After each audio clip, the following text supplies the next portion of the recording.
This is Roger Stone for American Sovereign Bullion. Since 2020, the U.S. dollar has lost over 20% of its purchasing power. Meanwhile, gold continues to rise. Call 844-272-2428 or go to asbgold.com now to get your free gold and silver guide and learn how to protect your wealth with physical gold and silver delivered to your door or held in a gold IRA today. So go to asbgold.com now. Don't wait for the markets to drop. That's asbgold.com. Listen, all you New Yorkers.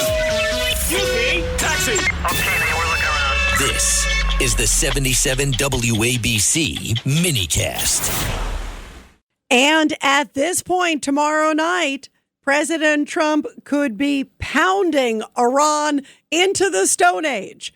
President Trump saying just a few hours ago when he was at the White House during a press conference where he answered so many questions to the media, he said that he will unleash hell on Iran if no deal is reached by 8 p.m. Eastern time tomorrow night on Tuesday.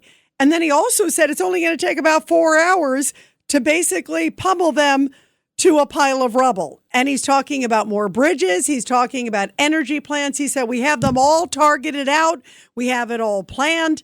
And if they don't come to the table and negotiate and agree to our terms, we will pound them into submission. And you know President Trump means what he says. Also, everybody, I'm sure all of you, like me, had tears in your eyes when you saw that second airman made it back safe and sound.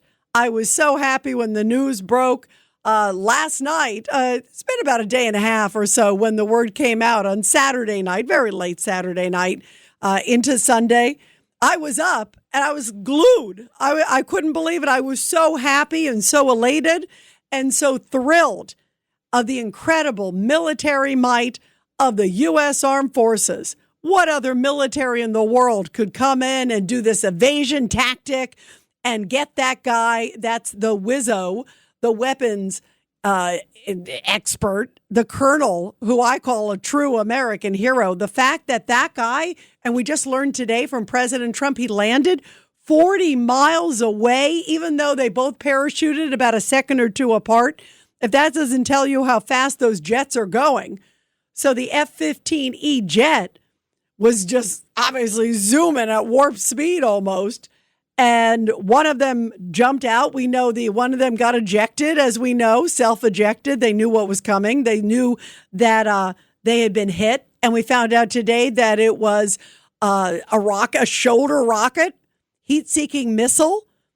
Even a ragtag guy with a missile over his shoulder gets lucky once in a while. And it sounds like one did, obviously, last week. And it took down that jet.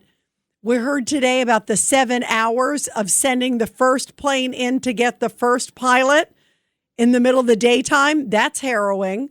And obviously we lost some flights. We lost some planes as a result of that. And then the second one, this colonel, I mean, this is nothing short of remarkable. This is like better than any movie. I mean, the guy lands 40 miles away from the other one. He also self-ejected. But they're going so fast and the winds and everything else, he lands 40 miles away. That alone is remarkable. He's obviously injured because that's a big impact.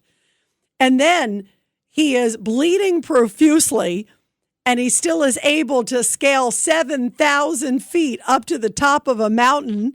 He emits his radar, his signal, his encrypted code, and then he hides in a crevice.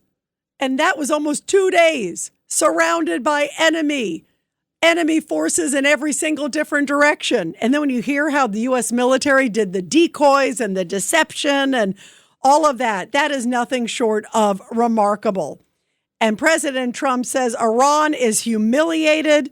They are completely dismantled.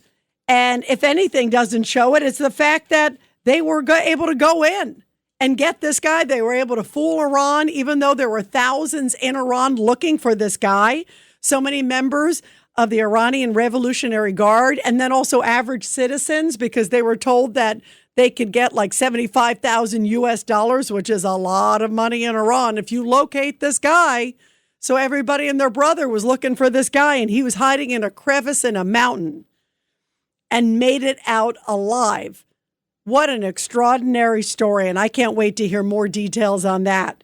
This is Greg Kelly. Donate now to Toys for Tots, which works year-round. Go to toysfortots.org. Toys for Tots supports children in need throughout the year with programs like the Toys for Tots Literacy Program. Established in 2008, it has provided over 63 million books to disadvantaged children. The Toys for Tots Literacy Program is committed to providing disadvantaged children with direct access to books and educational resources that enhance their ability to read and communicate effectively. Go to toysfortots.org.